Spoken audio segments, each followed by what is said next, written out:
There are more than 400,000 NCAA student athletes. NCAA on campus is their story. Hi everybody, I'm Stacey Pates and welcome to another edition of NCAA on Campus. Today we head to the great Northwest and Pacific Lutheran University. The Lutes softball team won the NCAA Division III championship this spring, led by Stacey Hadensen. Stacey had quite a season, a 20-5 record and a .97 ERA. But she was just getting warmed up for the NCAA tournament, where she pitched every inning and won all 8 games the Lutes played on their way to the title. And then the awards came pouring in for Stacey: Most Outstanding Player in the Tournament, Northwest Conference Woman of the Year, and the Honda Sports Division III Student Athlete of the Year, and an NCAA postgraduate scholarship recognizing her accomplishments in the classroom, where she was an academic All-America with a 3.91 GPA. To learn even more about Stacey, let's go on campus with another member of that championship softball team. She has earned recognition as an All-America and Academic All-America. Here is Karin Hatlin. Thanks, Stacey, and welcome to Pacific Lutheran University, home of the Lutes. We are located in the suburbs of Tacoma, Washington, about 40 miles south of Seattle. The school began in 1890, founded by Scandinavian immigrants, and today we have about 3,500 students. PLU has a fantastic study abroad program. I myself studied abroad last summer in Costa Rica. Muy bien! Nearly 50% of our students have studied overseas, and we were the first American university to have students studying on all 7 continents at the same time. We stay close to our Scandinavian roots and have been visited by several kings and queens from Norway and Sweden, but the queen of PLU this spring was softball pitcher Stacey Hadensen, the ace on our NCAA National Championship softball team. In the tournaments, they told me I was going to start the first game, and like the day of, they'd tell me like I was pitching, and so after a while, after the first couple of games, I kind of assumed that I'd be pitching. We decided Stacey was going to pitch probably every inning of every game once we won the conference tournament. Stacey was our horse. She has been since her freshman year, so she had earned that right to go as far as she could. It was nice that we kept winning because then we only had to play 1 game a day. I mean, physically, like, you should be able to throw a game a day. And so it was okay, except my hip was bothering me since regionals, so that was kind of sore throughout the tournament, but I'd pop some Aleve and just go out there. She pitched 8 games in a row, no relief, and that's what she wanted. That's Stacey. Stacey wanted it. She knew she didn't want to rely on anybody else. She didn't want to rely on the other pitchers. She knew that they were there, but Stacey wanted the ball. Stacey wasn't just the team's pitcher in every inning of the 8-game championship run. She also led her team in hitting during the tournament, batting over 400. Stacey is a phenomenal athlete. She's the best athlete by far on our team. She's been second on the team in stolen bases for a couple years, leading the team in home runs, leading the team in doubles, leading the team in runs scored. She can play anywhere on the field, literally. She made me promise, for up enough runs in our last conference game, let me catch. And how many kids who are your #1 pitcher do you let catch? Nobody. You don't let your All-American pitcher catch. Well, Stacey could catch. She was back there. She could have been our catcher. I don't think in my playing or coaching career I've ever seen anybody have the amount of respect Stacey does from her teammates. When your best player is your hardest worker, it's easy to coach. When your best player is the most accountable, it's easy to coach. She never expected anybody to do something for her because she was Stacey Hadensen. And I think that's why teammates adore her. I mean, they love her. She was our heart and soul of our team and led us all the way to that national championship the whole way. And she's just incredible. I think everyone on the team just strived to be as great as she is. I had to run some poles for not getting some bunts down, and I was the only one running. Stacey had already ran poles. She came over to me and she's like, "How many more you have?" And I said 6. And she's like, all right, let's go. She'd already ran 6.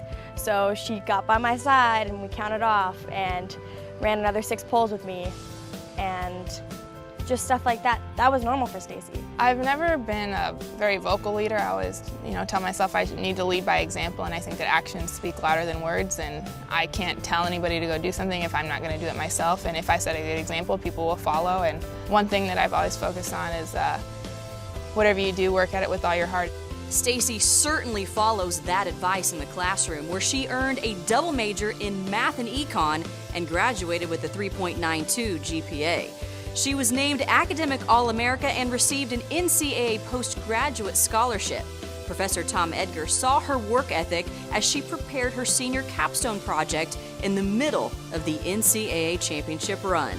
I would watch her pitch online, and then, I don't know, 2-3 hours later, I'd get an email that say, hey, you know, I'm working on my capstone, I'm having trouble with this, what can we do?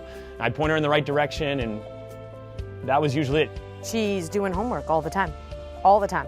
When we're eating breakfast, Stacey has her books. When we're at dinner, Stacey has her laptop. When we're in the hotel, Stacey's down the lobby doing homework. That's what she does. When we're on the plane and her teammates are sleeping, Stacey's doing homework. She's diligent. She's on top of it all the time. She expects excellence from herself in everything that she does. You learn when you're an athlete, I mean, you stay busy with practice and you realize that you can't waste time. So if you have an hour in between classes, you can't go take a nap, you have to go study or get your homework done, and time management became really important. The postseason honors for Stacey reached their pinnacle when she received the Honda Award as the NCAA Division III Athlete of the Year. She was in LA and on national TV to accept the award, which was a profound experience for her. The day of the award ceremony, it was the 40th anniversary of Title IX. There were people that were there at the award ceremony and at the events around that award that, you know, were very influential for Title IX. I mean, 40 years ago, I probably wouldn't have been able to come play softball in college, and now lots of girls can come do that, and, you know, everybody, little kids, they, you know, dream about playing in college, and now that's a possibility. And to be around these people that kind of made that happen, it was very humbling and a great experience. The PLU team was honored at a Seattle Mariners game where Stacey threw out the first pitch. Throwing out our ceremonial first pitch, the Honda Sports Award recipient for the nation's top Division III female athlete, senior pitcher Stacey Hadensen. But the biggest thrill was seeing her campus and community get behind the Lutz run to the championship. The national championship to Pacific Lutheran means quite a few things. The biggest thing that I've seen has been the way it built community around Pacific Lutheran. So all the students were watching the championship and the faculty, and there was something to talk about, and there was a true excitement on the campus. It still seems kind of surreal winning the national championship. People ask me about it still. It was just so much fun playing with our team, just got along so well, and those girls were so fun, and everybody was so encouraging and just supportive of each other. And I couldn't have asked for 19 better teammates, and they just made it a blast to go out and play, and we had fun, and I think that was the key to our success, is we all enjoyed playing together.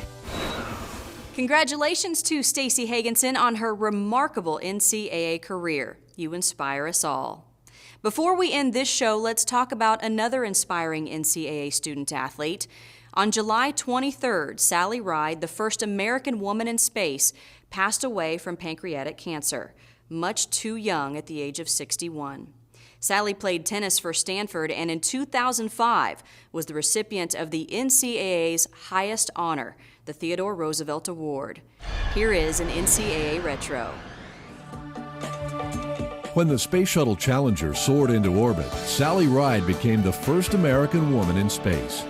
But her explorations didn't end when she landed. In fact, exploring had been her passion all along.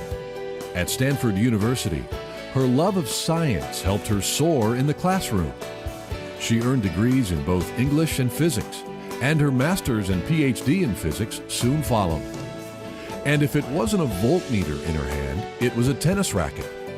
As a member of the tennis team at Stanford, Sally could serve a tennis ball like a rocket. She was the university's #1 singles player and a conference champion. This outstanding athlete even considered a career in professional tennis. But instead, she decided to reach for the stars. When NASA looked for aspiring young scientists to fly in their newest space shuttle, there was no star brighter than Sally. Sally's launch forever changed the face of America's space program. Now it included women. And in a second shuttle flight in 1984, Sally and her fellow astronauts spent 9 days in space. Traveling at more than 17,000 miles an hour, they circled the Earth in just an hour and a half. Sally was set to embark on a third flight when tragedy struck, and the space shuttle fleet was grounded. Sally was called upon to investigate the Challenger accident as a member of the Presidential Commission. Later, Sally joined the faculty at the University of California, San Diego, as a professor of physics. It was here that she realized her next mission. She noticed that only 10% of all engineers were women, and there were far less girls than boys in computer, physics, and math classes. With her feet firmly planted on the ground, Sally's new mission became one of showing girls that through science, not even the sky is the limit. 3 years ago, she created Imaginary Lines, a company that encourages young girls to become explorers of their own. Through camps, clubs, and festivals, Sally has been able to bring together thousands of young girls to support their love of science. She is able to show them that science is more than just formulas and lab coats. It even includes toys. Partnering with toy giant Hasbro, Sally created the ultimate science fair project, toy designing. This national competition gives children hands-on experience in the use of physics and science in a fun-fueled atmosphere. The smiles of the children hold the promise for Sally that perhaps the next scientist, astronaut, or engineer has been born. Sally has also made exploring the Earth from space as easy as a trip to the bookstore or library. She has written 5 science books for children, placing the wonders of space and science directly in their hands. Dr. Sally Ride, America's First Lady of Space, has forever changed the face of space exploration. But perhaps her greatest mission is making sure that others can also reach for the stars. Thank you, Sally Ride, into the heavens once again. That is all for this edition of NCAA on Campus. You can find more stories about NCAA student athletes at ncaa.com. Thank you for watching, and remember to make the most of your time on campus.